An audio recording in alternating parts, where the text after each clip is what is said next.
মোৰ অন্তৰৰ পৰা আন্তৰিক অভিনন্দন জ্ঞাপন কৰিছোঁ। মই তেনেকুৱা যে ইমান জ্ঞানী বা গুণী তেনেকুৱা নহয়, কিন্তু জাষ্ট প্ৰয়াস কৰি আছোঁ আমি সমাজৰ কাৰণে কিবা কৰি থৈ যোৱাৰ কাৰণে। আৰু এইটো আদৰ্শ মই পাইছোঁ মোৰ দেউতাৰ পৰা। দেউতাই বহুত শিক্ষাৰ লগত জড়িত আছিল, তেখেতৰ পৰাই মই এইখন আদৰ্শ পাইছোঁ আৰু এইখিনি অলপ আগবঢ়াই লৈ যোৱাৰ কাৰণে প্ৰয়াস কৰি আছোঁ। যোৱাকালি এই যুৱ সংঘৰ পৰা মোক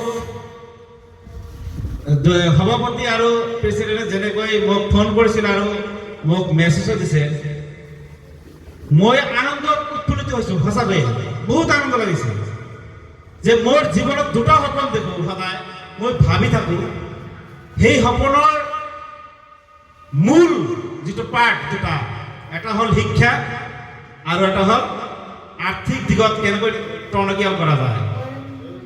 সেই সহযাত্ৰী মই পাইছোঁ। সেই সহযাত্ৰীবিলাক আজি এই প্লেটফৰ্মটো তৈয়াৰ কৰি দিছে। তাৰ কাৰণে মই যোৱাকালি ফোন কৰাৰ পিছৰে পৰাই মোৰ ইমান আনন্দ লাগিছে, মোৰ ইমান ভাল লাগিছে যে আজি ইয়াত ধুনীয়া ধুনীয়া অলপ মানে ছাত্ৰৰ বিষয়ে যিখিনি কথা ক'বলগীয়া কৈছে আৰু ক'ব আমাৰ মুৰব্বীয়ে নক'লে, মই বেলেগ অলপ কথা ক'ম যে এই আমাৰ শিক্ষা ব্যৱস্থাটো কেনেকৈ টনকিয়াল কৰা যায় আৰু লগতে আৰ্থিক দিশত, তেতিয়াহ'লে আমি বিশ্বৰ দৰবাৰত আমি আমাৰ সমাজখন আগুৱাই লৈ যাব পাৰিম। সেই ৰাতি চিন্তা কৰোঁতে কৰোঁতে ৰাতিপুৱা মই পোষ্ট লিখিছিলোঁ, এই পোষ্টটো মই কৰি আপোনালোকক শুনাম। আমি আচলতে এই যুৱ সংঘৰ উদ্দেশ্যত লিখিছিলোঁ ৰাতিপুৱা হৈ কথাখিনি হ'ল এনেকুৱা: যুৱ সমাজৰ শক্তিয়ে এটা সমাজ ধ্বংস কৰিব পাৰে।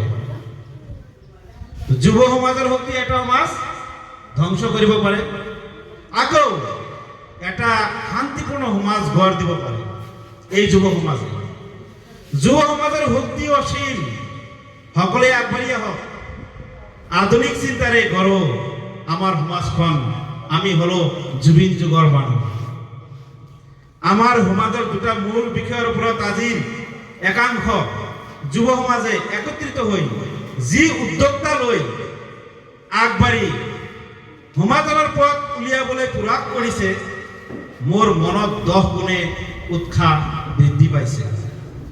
কিয়নো যি সমস্যাৰ ওপৰত মই সদায় ভাবি থাকোঁ, সেয়া মোৰ সপোনৰ দুটা ডাঙৰ অংশ আৰু বহুতো আছে।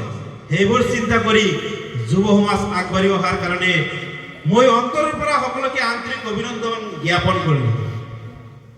সমাজৰ প্ৰতি যি দায়িত্ব পালন কৰিব লাগে আজিৰ যুৱ সমাজে বুজি পোৱাৰ কাৰণে সঁচাকৈয়ে মই বহুত উৎসাহিত হৈছোঁ। এনেকৈ আগবাঢ়ি আহিলে আগন্তুক দিনত আমাৰ সমাজখন বিশ্বৰ দৰবাৰত চিনাকি কৰাব পাৰিম নিশ্চিত। এয়া আমাৰ সমাজৰ প্ৰতিজন সচেতন ব্যক্তিৰ দায়িত্ব। আমি সকলোৱে যিখিনি জ্ঞান অৰ্জন কৰিছোঁ সেয়া সমাজত বিয়পাই দিব লাগিব, নহ'লে আমি বেছি পাপি মানুহ মৰিবই লাগিব। গতিকে আহক আমি সকলোৱে মিলিজুলি সমাজৰ কাৰণে অলপ ভাল কাম কৰিবৰ কাৰণে প্ৰতিজ্ঞাবদ্ধ হওঁ আৰু সমাজখন আগবঢ়াই লৈ যোৱাৰ প্ৰয়াস কৰোঁ। আজিৰ যুৱ সমাজৰ সহযাত্ৰী মই সদায় আপোনালোকৰ লগত আছোঁ। মই অনুভৱ কৰিছোঁ আপোনালোকে মোৰ মনৰ কথা বুজি পাইছে। জাহাংগীৰ আলমত এইখিনি কথা মই ৰাতিপুৱা শুই লিখিছোঁ। মই কিছুদিন আগৰ পৰা মই দেখা পাইছোঁ যে আমাৰ ডিংডিঙীয়া পঞ্চায়তৰ এই যুৱ সমাজে দুটা সঠিক ৰাস্তাত আগবাঢ়ি গৈ আছে আৰু সেইটো মই সেইসকলৰ সহযাত্ৰী হিচাপে আহি পাইছোঁ। মোৰ সঁচাকৈ আজি আনন্দিত লাগিছে। তো যিকে নহওক, এনেকুৱা প্লেটফৰ্ম আৰু আগন্তুক দিনত আপোনালোকে এনেকুৱা প্লেটফৰ্ম তৈয়াৰ কৰি দিব আৰু যুৱ সমাজৰ যি মই আগতে কৈছোঁ, যুৱ সমাজৰ শক্তি অসীম। সমাজ এখন ধৰ্ম কৰিব পাৰে, সমাজ এখন গঢ় দিব পাৰে, শান্তিৰ সমাজ গঢ় দিব পাৰে।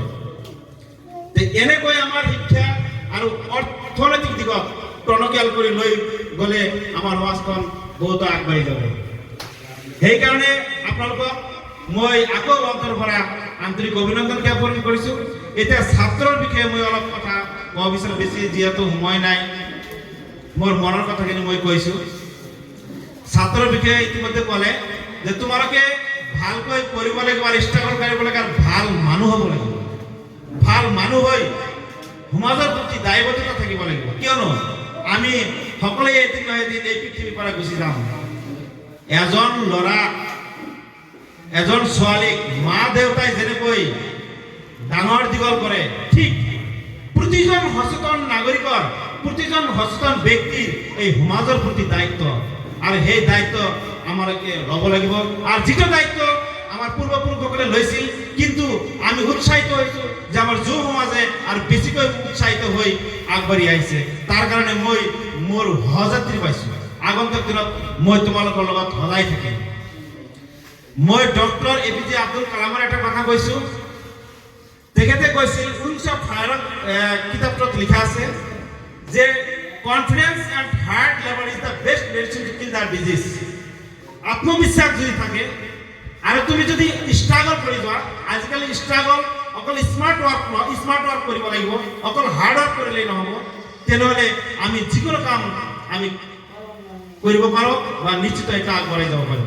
আমি দেখা পাইছোঁ যে কিছুদিন আগৰ পৰাই মানুহবিলাকে আমাৰ যুৱ সমাজে যিমান সঠিক ৰাস্তাত আগবাঢ়িছে, কিছুমানে কিন্তু আকৌ বেয়া ফালেও আছে। বেছিভাগ মোবাইলত এডিক্টেড হৈ গৈছে, বেয়া নিশাত এডিক্টেড হৈছে। কিন্তু আমাৰ এই ডিঙিয়া পঞ্চায়তৰ মই গৌৰৱ অনুভৱ কৰি আছোঁ যে ভাল ভাল কামত আগবাঢ়ি গৈছে। তাৰ কাৰণে মই গৌৰৱ অনুভৱ কৰিছোঁ। মই এটা কথা কওঁ, তোমালোকে ভাল পঢ়া শুনা কৰি আগবাঢ়ি যোৱা। আৰু যিহেতু মোৰ কথা এটা কৈছে যে এটা ড্ৰাগছ একাডেমি মই প্ৰতিষ্ঠা কৰিছোঁ, মই আজি এটা কথা দিওঁ যে এই অঞ্চলৰ নহয়, যি অঞ্চলত নাথাকে কিয়, যদি মা দেউতা নাথাকে আৰু তাৰ যদি একোৱেই নাথাকে, সেই ল'ৰাজনক মই একেবাৰে ফ্ৰী পঢ়াম ক্লাছ 10 লৈকে, একদম অংকৰ পৰা। যদি তেনেকুৱা থাকে আপোনালোকে পঢ়াব পাৰে। আৰু আপোনালোকৰ ল'ৰা ছোৱালী যদি কিবা অলপ মানে এনেকুৱা কথা আমি মিটিঙত পাতিব নোৱাৰোঁ, হয়তো দুই এষাৰ যদি আমাৰ যিবিলাক টেকনিক, যিবিলাক মই জানো অলপ হ'লেও, সেইখিনি মই শ্বেয়াৰ কৰিব পাৰিম। এইখিনি কথা কৈছোঁ। অৱগত আমি এই যুৱ সংঘৰ মানে দীৰ্ঘায়ু কামনা কৰিছোঁ। এনেকৈ প্ৰতি বছৰে যাতে এনেকৈ আমাৰ প্লেটফৰ্ম তৈয়াৰ কৰি দিয়ে, আৰু আমাৰ পূৰ্বপুৰুষসকলে, আমাৰ গুণী জ্ঞানীসকলে এইবিলাক আলোচনা কৰি কৰি কৰি কৰি অৱগত এখন শান্তিৰ সমাজ যাতে গঢ় দিব পাৰে, আৰু বিশ্বৰ দৰবাৰত যাতে জিলিকি থাকে। ডিঙিয়া পঞ্চায়তৰ পৰা এই সুৰটো উঠিব লাগে যেনেকুৱা কিছুদিন আগত উঠিছিল। মই এইখিনি গৌৰৱ কৰিছোঁ। সঁচাকৈ ৰাতিৰ পৰা মোৰ টোপনি নাইকিয়া হৈ গৈছে যে ইমান ভাল মানুহ পাইছোঁ। মোৰ চিন্তাধাৰাৰ মানুহ মই বহুত পাই আছোঁ আৰু আগবাঢ়ি আছোঁ।